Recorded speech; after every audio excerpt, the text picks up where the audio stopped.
What's going on, everyone? Welcome back to another episode of Grid Live Encore. I'm Ben Schneider, joined as always by Brandon Crossland. Joshua Burch is off tonight, but he will be here momentarily in a recorded video to recap the F2 race weekend in Saudi Arabia. Brandon, how's it going, my man? Good to see you. Well, all right. Good to see you too, Ben, and good to see everyone here on Grid Live Encore. Thank you for joining us. Absolutely. And before we get into Josh's F2 recap, as always, I want to give a quick shout out to our Patreon supporters, Colin Deschelle, Mark, Robin, David, and Matthew. Your support means the world to us, and it's allowed us to continue to build what we have here at Grid Network up to almost 1,000 subscribers. So be sure to hit the subscribe button and follow us on all our social media platforms if you're not already.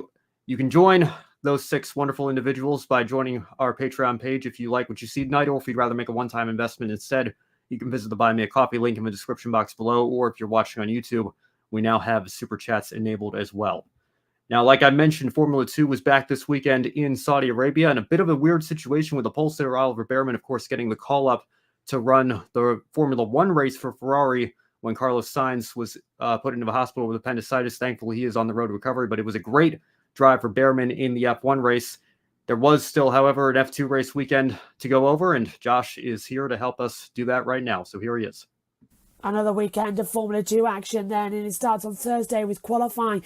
Bearman made a disappointment in Bahrain, jubilance in Jeddah for the Prema team as well. He took pole position for the feature race come Saturday, but on Friday morning it was announced that he will be driving in the Ferrari, replacing Carlos Sainz, who had appendicitis.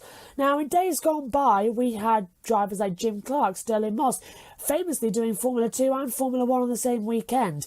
But the FIA then introduced a rule midway through the 1990s that any driver that participates in Formula 1 can only do Formula 1 on weekends, then Formula 2 and Formula 3. So you can't move around different types of series. So sadly, he wasn't allowed to compete in F2, was withdrawn from the weekend, and subsequently, despite having a 10th place in the Formula 1 standings, he now has no points at all in the Formula 2 standings, despite getting 3 points for pole, because he was physically removed from the weekend. That gave pole for Saturday, to Kushmani. But we'll start on Friday with the sprint race.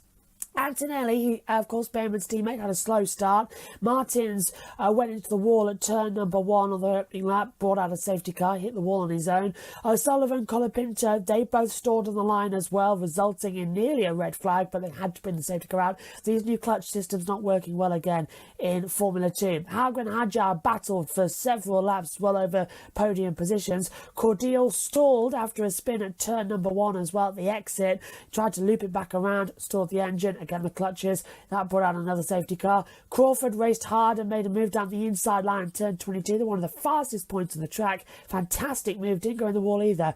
Hajar had an engine tech issue, retired on lap 19 of the race. Richard Forshaw dominated throughout as well. Great moves around the outside to take the lead. He won this race, but was disqualified for technical non-conformity. That promoted Dennis Hauger to the win. Paul Aron finished in second position, the Mercedes, ex-Mercedes driver as well. He's looking for another academy driver. So far, has been on the podium in every single race so far this year. Enzo Fittipaldi finished in third position. Then it's moving on to the feature, and this is where it gets a little bit bizarre as well, because it was a strange situation with Maney starting on pole position, of course, after Bearman was removed from the weekend, but he was then got a great start. Jose Maria Marti crashed on his own. He spun it out of turn 1, lost the rears. He collected Roman Stanek and then blamed Stanek for the whole incident. That brought out the safety car. That allowed those on the soft tyres who started to pit to mediums. The race then was split into a sort of 2-horse duel between those who stayed on the mediums on older tyres and those who just shot over from the ultra softs to the mediums. So it was a weird one.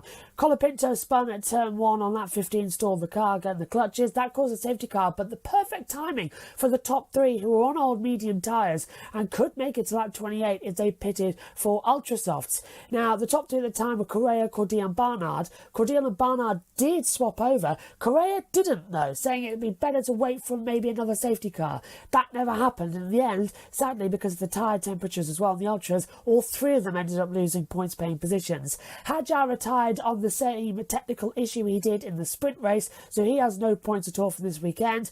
And this time, Fittipaldi on the restart had the best tyres and was in the best strategy, carved his way from 6th up to the lead on lap 22. A 3-wide move round the outside at turn 1 on Cordeal, and Correa brilliantly taken the lead, and then the win at the track where in 2021 he was hospitalised for a massive start line incident which broke his back. The top 3 then was Fittipaldi, Maney and Hauger, meaning that going into the next race, Maloney still leads the title, but Enzo Fittipaldi is chasing him down. We'll be at Albert Park in Melbourne for the next race. We hope to join you there. Thank you for that, Josh. And I have to say, I know we have very strong feelings here on this show about, in the NASCAR world, Cup drivers running Xfinity. I have to say, from my perspective, I have no issue with Xfinity drivers running a Cup race here or there if they get that opportunity. So I think if you apply the same analogy to the Formula ladder, I think it would make perfect sense in my mind for an F2 driver who gets an F1 call-up, especially last minute like that, to still be able to run the F2 race. I know Oliver Bearman was certainly exhausted from the F1 race and the distance that he's not used to yet, needing some assistance to get out of the car. And it certainly does take a lot of energy out of you. These guys are athletes, no doubt. But especially given the championship implications that this could have had, even if Bearman didn't win this weekend, it still was a nice haul of points that he missed out on. So it'll be interesting to see if that comes back to play a role in this championship battle here in Formula 2. I would personally like to see that rule reevaluated, but we'll have to wait and see. The FIA, I think, have some much more pressing matters on their hands going on right now with everything happening behind the scenes in Formula 1. So this is probably a little bit lower on their priority list, but nonetheless, it is something I would like to see reevaluated. Yeah, I'm glad you brought up the rule there that you can't be in both formulas in the same weekend. I had no idea that was a thing, but it makes a lot of sense. But of course, Clark back in the day, he mentioned could easily do that, which baffles me or surprises me that was even possible. Yeah, well, and again, if it were a matter of Lewis Hamilton wanting to run the F2 race or Max Verstappen wanting to run the F2 race, then of course that doesn't make a lot of sense in my mind. But in this situation here, Oliver Bearman had 24 hours, I think, to get ready for. I mean, not even 24 hours to get ready to qualify, and then get ready to race 24 hours after that. So, again, interesting sort of dynamic there, especially when you consider the championship implications. But we'll keep an eye on that. And as Josh mentioned, much more coverage on Formula 2 the rest of the year throughout 2024 on Grid Live Encore. So stay tuned for that. In the meantime, we move on now to the season opener for Indy NXT. It was pretty much the Nolan Siegel show all day. Quite a bit of action behind him, though. But Brandon, I want to ask you, I know Nolan was very excited to take this win, felt like he should have won this race last year, probably had a couple of wins get away from him in last year's championship fight. Louis Foster was tapped by a lot of people as the championship favorite, but after watching this race at St. Petersburg, if Nolan Siegel can continue to perform like this, do you think he deserves that mention there as a championship favorite in Indy NXT this year? Yeah, certainly. If you base it off the first round of the season, you look at both practice sessions. Well, it was Louis Foster that was quickest there in both of those, but then you get to the Group 1 of qualifying, and Nolan Siegel starting to show what he had for the weekend, and ends up with 54 points after this weekend, leading every single lap there. It's just an impressive outing, and got the speed there with Dale Coyne. Absolutely a championship favorite. You got to put him up there with the best of them. Yeah, and you mentioned Dale Coyne. He's going to be running some races in the main IndyCar series this year with that team. How do you think his expectations might have gone up here, given how strong he's been in Indy NXT so far to start this season? Well, it's got to look good for him there. The Dale Coyne 18 is not a bad. It's not the highest equipment in the IndyCar field, but it's certainly not on the bottom end. So he definitely can use this opportunity to his advantage, and hopefully make something good out of it. Definitely in the Indy NXT fight for a championship. Yeah, well, I got to say, I don't know if there is, much, very many IndyCar teams at the bottom, as you were putting it there. The competition, it's very close. IndyCar is very, very strong. The Dale Coyne team in particular, totally agree. They punch above their weight, and they do a lot with a little. And it's going to be interesting to see how their lineup performs this year. They've got an interesting team dynamic here in 2024. But Nolan Siegel certainly proving, I think, that he's going to be a name to watch out for in Indy NXT. But I think there's a lot of talent here as well. It's great to see. We're going to talk about ARCA here in just a second. Give Indy NXT some credit as well. It wasn't that long ago, but they were really struggling with their car counts. And now, look, we've got a full field of 21 here, and that is great to see. And a lot of talent here as well. Jacob Abel had a great run. Michael D'Orlando up there in the top 5 along with Reese Gold. Miles Rowe, 8th place, probably not quite as strong as he ran for much of the race there. He kind of got shuffled back, and I listened to the radio broadcast as I was driving back up from Delaware this weekend, and sounded like restarts is probably the area that he needs to work on the most, but nonetheless, strong showing for him. And then even Jamie Chadwick there down in 20th. I think, an unfortunate deal for her on the opening lap, and maybe needs to pull the aggression back in a little bit, given what ultimately took her out of the race as she was trying to fight her way back up through the field. Imagine very frustrating situation. But in terms of the pace that we saw in practice and qualifying, I think she has noticeably improved from where she was last year. And of course, that is to be expected given the new environment that she was getting used to this time in 2023. Now here in 2024, I think she has an opportunity to take that step forward. Unfortunately, though, you see her down there in 20th. It's going to take a couple more race weekends for that potential to be realized at the very least. But pace-wise, I think she has certainly taken that step. So that's good to see as well.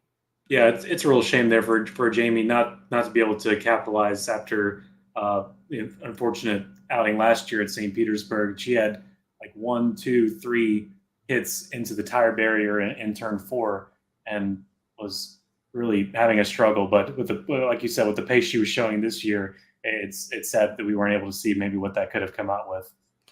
Yeah, the opening lap contact with Josh Pearson, you see him down there in 13th. He actually got penalized for avoidable contact, and the penalty was that he had to drop behind Chadwick in the running order. Chadwick, as a result of a contact, had been dropped pretty much to last place after that. So it was a difficult penalty for him to come back from, but you see he was able to at least salvage a 13th place finish out of it. And again, much more on Indy NXT all throughout the years. We'll continue to follow these young drivers on the road to Indy ladder who are almost there at the top of the mountain trying to make it to IndyCar, and even in Nolan Siegel's case, going to get a few opportunities this year with Dale Coyne. We move on now to the season opener for the ARCA Menard Series West, not for the ARCA Menard Series, but it was one of those combo races, so the points distributed evenly all throughout.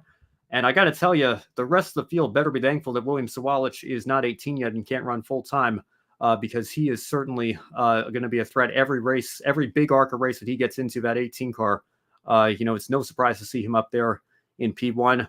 I want to give a shout out to Isabella Robusto. We'll talk much more about her run on the Women in Motorsports show later this week. But for Robusto to both qualify P6 ahead of her teammates Tony Breidinger and Amber Balkan, and then finish up there as well. Very strong showing for her debut, and I think showed a lot of potential. Probably should have finished even a little bit higher than that. But again, she mentioned in her post-race interview that the car was not quite as strong on the short runs, and then having some restarts to deal with there. That's going to come with experience, I'm sure. And, sometimes your car just doesn't handle as well in those situations, but still able to come away with a great result, especially given the large entry list and the large field size that we saw once again this week. The second straight week, unfortunately, for the drivers that got sent home, but fortunately for the car count and the health of the series, we had a few DNQs, a few drivers that were unable to start the event because we had 43 on the entry list and only 40 spots available. So again, credit to ARCA and ARCA West, especially this weekend as well. Give them some credit too, to have that strong of a car count this early in the season for a race outside of Daytona. I think showing that 50 car entry list at Daytona was no fluke. So we'll see how many part-time entries we see continue to show up throughout the rest of the year. But again, congratulations to William Sawalich. And again, on the West Series side of things, pretty difficult to determine a championship favorite after just one race, given how many non-series regulars were competing this weekend. But of course, we'll follow all that action. And Portland, Sonoma coming up, hoping to take that doubleheader trip out again with both the outlets that I contribute to. So we'll have much more coverage later this summer, of course, as the series goes on. Yeah, got to shout out Tony Breidinger and Isabella Robusto in the top 10. And then Grant Enfinger coming down from the Truck Series, finishing third. They're next to Gio and William. Yeah, and we'll take you through the rest of the running order real quick here as well. Marco Andretti, good to see him back in the ARCA Menard Series, finishing in 21st. Takuma Koga, a name that will be very familiar with West Series fans down there, in 23rd. An unfortunate deal for Danica Dart, making her debut as well. Very short-lived, unfortunately, being taken out in an opening lap accident. But hopefully she can rebound from that and put some stronger runs together throughout the season as she gets her rookie year underway in the ARCA Menard Series West. And that is the rest of the running results for ARCA. Now let's move on to the main event among the series that we cover here this weekend, the Xfinity Series. Chandler Smith took the race win. A little bit of controversy, though, some contact with his teammate, John Hunter Nemechek, that led to a multi-car accident in the closing lap. So, Brandon, did you see that as a racing incident? Do you think Nemechek had a right to be upset? Certainly an unfortunate deal either way you look at it, with so many cars getting taken out there at the end. Yeah, I definitely saw it as a racing incident, but also from the different angle that Fox was showing, as you can see here, I have my evidence to support what I'm trying to say. I think this was a collision here with John Hunter Nemechek's tire, but also just the fact that Chandler Smith was there on the inside already. He was holding his line, and he wasn't going to budge on John Hunter. It's still a racing incident, but also just it's hard to see that between teammates. And the coach was not enjoying seeing that in his viewfinder either. It really did look like to me, though, that it was just a simple case of Chandler Smith holding his line, didn't exactly see where he was, but he didn't have much of a choice there, because if he went to his inside, well, then you've got Riley Herbst there that you're going to make contact with as well. So it's really also really tough in turn 3 there at Phoenix. That's a really fast corner coming out, and there's not a lot of grip as well from what we've seen in years past, with just the little amount of banking there coming out, and you've got to line that up just right. It's not good to have much traffic around you, and unfortunately that's what they had. Yeah, certainly a difficult track to navigate in many respects. And again, there's always questions of the quality of the racing that we see there. I think the Xfinity Series puts on a good show. But yeah, certainly, an incident like that, you can certainly make the argument that sometimes drivers just run out of room, especially if it's coming after a restart. An unfortunate deal there that it happened between teammates. But, again, ended well for Chandler Smith. He ended up taking the race win. Did not end so well for Justin Allgaier. And Brandon, I got to tell you, I was out at dinner during the race, so I was trying to monitor through social media and through X/Twitter. And got home, and no joke, right when I turned on the race with 5 laps to go, I saw Allgaier in the lead, and the very first thing I saw was his tire go down and his car break loose and him going into the wall, and that was ultimately the end of his race. What was your reaction seeing that happen to Justin Allgaier? I mean, it seems like, there are some drivers that if they didn't have any bad luck, they'd have no luck at all. Maybe Allgaier fits that category pretty well. Yeah, my reaction, it looked kind of like this. Just left with disbelief. Like, what's the guy got to do? 5 laps to go. This track has to haunt him, because he's made the championship for so much, and to come out here and to the desert where championships are won and lost, and to have a chance to mathematically, realistically secure your spot into the playoffs, and have it squandered like that 5 laps to go, and also Miss Jamie Little, bless her heart. There was a couple of broadcasters' curses, which I'm very aware of, because I think I've cursed a lot of basketball and football players over the past few years, where you don't talk about people at foul shots. That's the most important thing. You need to wait to talk about their stats until they're done, typically, because some parent may blame you for the missing of foul shots. But same thing goes there with Justin Allgaier. I think she was saying something along the lines of biding his time, or with 5 laps to go, which, you can't expect things like that to happen. But as he was making his way out of the dog leg, they showed his right rear was already starting to smoke. And as soon as he put the brakes on, it was just game over. It was just inevitable, but it took the whole rear deck lid off. And of course, the frustration of Justin Allgaier, we could all feel that with him, as he just pushed the thing back on and angrily got inside the AMR safety truck. He's got to bounce back from this, though. He had a really fast machine, and the cream of the crop for junior motorsports. Or Sam Mayer can't catch a break still, as his woes continue. But Allgaier, he's got to pull his head back. He's got to pull himself back from this, because that was his. Yeah, you definitely have to have a short memory after that one. And again, unfortunately, we talked a lot on the wrap-up show last night about the importance of this race and the fact that it is where we determine our champions. So it can sometimes be an indicator of who's going to be in a strong position when we come back here in November, if they can get to the championship four. And Justin Allgaier is certainly a driver that you would expect to be a championship four contender. Maybe not a lock, but certainly a contender to be one of those four drivers having a shot at the championship at the end of the year. And again, looked like he was in prime position, cruising to the win, and just an unfortunate circumstance taking him out there. And again, very, very surprising to see it happen in the moment. But when you think about it, and think about some of the ways Justin Allgaier's lost races in the past, it does seem kind of fitting, unfortunately, that if it was going to happen to anybody, Justin Allgaier seems to be very snake bit at times with things like this not going his way. But an unfortunate circumstance. But if there's anybody that can bounce back from it as well, Allgaier's a very consistent contender for race wins. He has been his entire career with Junior Motorsports. He's been there a long time now, and I have no doubt that he can bounce back from this and maybe even come back at Phoenix this fall and have a shot at clinching that long-awaited championship. Kind of like Denny Hamlin in the Xfinity Series, right? Or in the Cup Series, rather. What does he have to do here in Xfinity to finally get over that hump? He's won so many races. Can he get that championship? And we'll see if this year will be the year.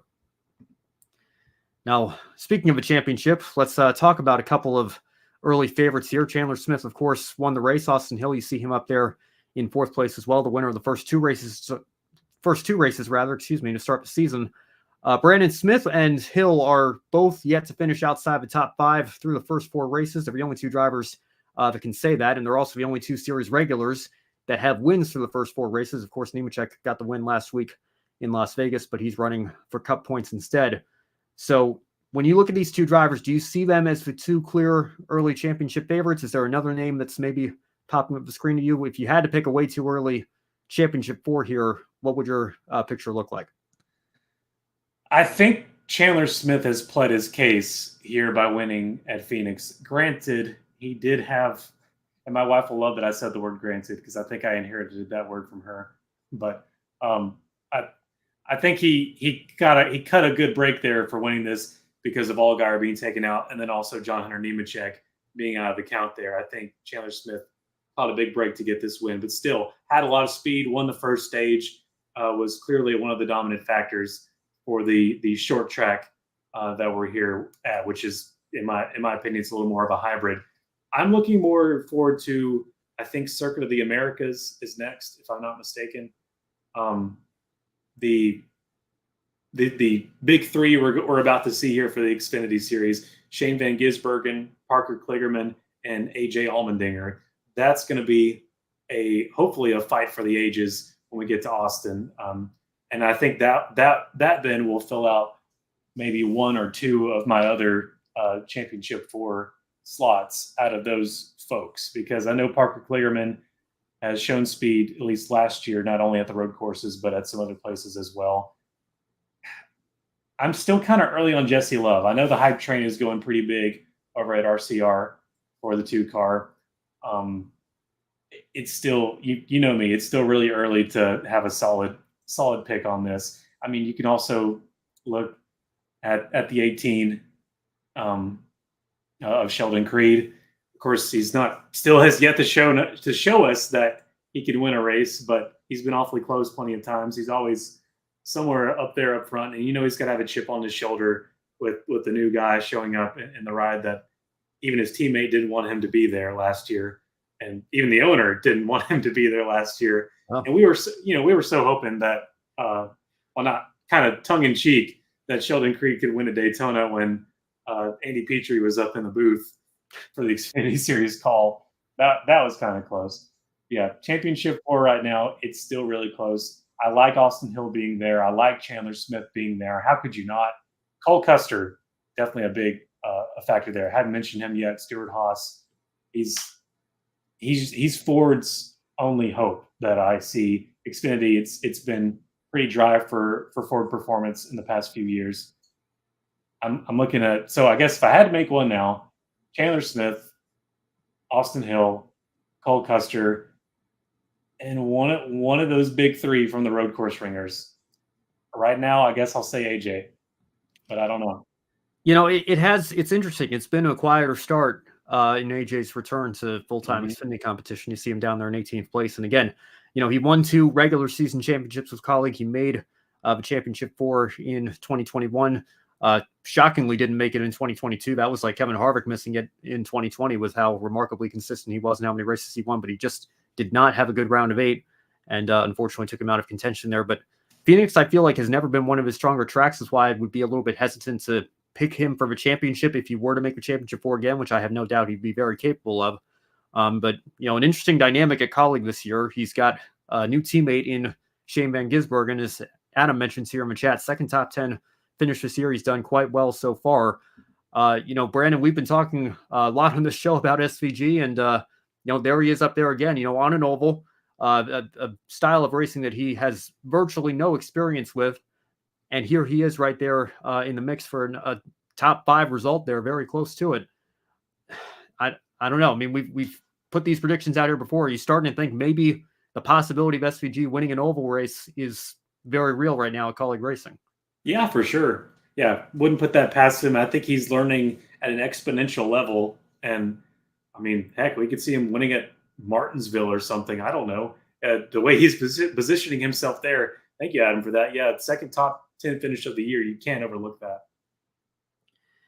Yeah, I got to say, I can't help but think back to, I think Kevin Harvick was the one that tweeted it out a couple of years ago, but, with no disrespect to JTG Doherty and Richard Petty Motorsports, but if Marcus Ambrose, who of course came from the supercars world as well, if he had some better equipment, probably would have lasted in NASCAR a little bit longer than he did. So, maybe we've started to underestimate these supercars guys a little bit here in their ability to adapt, not just to the road courses, obviously, but to the ovals as well. SVG has been thoroughly impressive here to start the Xfinity Series season. And of course, they'll be off at Bristol. This is the old Bristol Dirt race weekend. Of course, it's back on the concrete this year, but Xfinity didn't run that race when it was on the dirt. Only the Trucks and Cup Series did. So probably expect a little bit of a shorter show for us next week here, because I think it's only the NASCAR Trucks in terms of what we regularly cover here. So maybe we'll have to give our thoughts on the Cup Series or maybe do an open segment. We'll see.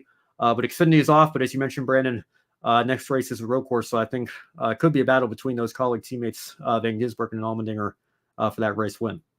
Hopefully we get our money's worth, though, with the Truck Series on the Bristol concrete in the spring. And let's just hope the rain doesn't do its thing in East Tennessee. That would not be great. Yeah, although I have to say, if it was ever going to rain, selfishly for the sake of this show, Cup getting delayed to Monday would give us a little bit more to talk about here. But again, there's a lot going on in the world of motorsports right now, so we will fill the time. I know it's a little bit of a shorter show tonight as well because we don't have Josh available with us live. But thank you all so much for watching as always, and thank you for the support over the last several months here. We are continuing to knock on the door of 1,000 subscribers. It would be great if we can get there by the end of the month. So make sure you subscribe if you haven't already, and follow us on all of our social media platforms. As a matter of fact, we're on X/Twitter, Facebook, Instagram, TikTok, Twitch, LinkedIn, Threads, and most importantly, right here on YouTube. And as I mentioned, join us on that journey to 1,000. If you really liked what you saw tonight, you can also take a few minutes after the show to invest in our Patreon and join these wonderful supporters here: Colin Deschelle, Mark, Robin, David, and Matthew. If you'd rather make a one-time donation instead, you can visit the Buy Me a Coffee link down in the description box below. Or if you're watching on YouTube, like I mentioned at the start of the show, we have the Super Chats enabled as well. We have a long-term goal of $500 per month. That's what will allow us to continue to attend races on site on a more regular basis and expand our coverage for you, the viewers, in terms of the Xfinity Series. Hopefully, keep your fingers crossed, things will work out. I'll be able to join Joe out at Portland for the 3rd straight year. And if you want to see that more often, this is a great way to help us fund those endeavors. Now, on Wednesday, Kobe, Josh, and Matt will be back with Grid Tonight. I'll be back on Women in Motorsports this week later as well on Thursday, most likely with Joe and Isha. And of course, as always, you can stay tuned for more Grid Live coverage throughout the weekend. Brandon, I've just realized I kind of took that as a nice segue into the social media plugs and the Patreon and everything. Forgot to give you a chance to share your one shining moment. So if you want to take that right here in our normal final thoughts segment, what stood out to you most from this race weekend? Yeah, that's okay. I wasn't going to say anything. But yeah, if I had to pick one, I'm going to do my first Frankie Muniz appreciation shining moment for the year. just the fact that he was able to get support for the car for a ride at Phoenix this year. And sure, he was 2 or 3 laps down, but it's cool to see him in the thing and doing the thing. It's just really cool for his story to continue even past last year, and all the funding struggles and everything like that. He's still fighting, and it's good to see him drive. Yeah, it's great to see him out there. And again, hopefully he can get some more funding to be here more often throughout 2024. Again, forgive me for taking the one that I took yesterday, but since this is the Encore show, I want to give a shout out to one of our F2 regulars, Oliver Behrman. What more can you say about the job he did for Ferrari this weekend? And, I think a very, very solid and impressive debut, and maybe staking his case as we have one of the most highly anticipated silly seasons in Formula One in recent memory. He's, I think, going to be a contender for a 2025 race seat after what we just saw this weekend. So well done to him, and good luck in the rest of his championship battle on the Formula 2 side. Hopefully, as we talked about at the start of the show, he can overcome losing out on the opportunity to pick up some points this weekend and continue to make that championship fight. I'm just showing up here, so I know it's probably already been said ad nauseum, but just like Nick DeVries with Monza, getting an opportunity that you never would ever get, and then proving his worth. But unfortunately, just the seats don't always align with the talent that you got. Yeah, if only there was a way to maybe expand the grid by 2 cars. If somebody like, I don't know, maybe Michael Andretti wanted to start a Formula One team. Maybe. Really a shame that we don't have any prospective owners wanting to knock on the door, meeting every goal and expectation to be able to come into the series, and then yet still being denied. Just absolutely unbelievable. Or maybe selling. Yeah. Sorry, go ahead. Or maybe selling IndyCar to someone who will put some investment into it. Like Michael Andretti. I don't know. We might have to save that rabbit hole for next week. We'll see some interesting things going on behind the scenes there for sure. But again, this is further proof of that. You talk all the time about how there's so many talented drivers and not enough seats. Seems to me the easiest way to open up more seats is to allow more teams to come in, and for some reason they don't want that with Michael Andretti's effort. But I digress. We'll leave that for another day. For Joshua Burch, for Brandon Crossland, I'm Ben Schneider. Thank you all so much for watching. As always, have a wonderful rest of your week. We will see you next week right here to recap the trucks at Bristol Dirt. We'll see you then. Have a good one. See you.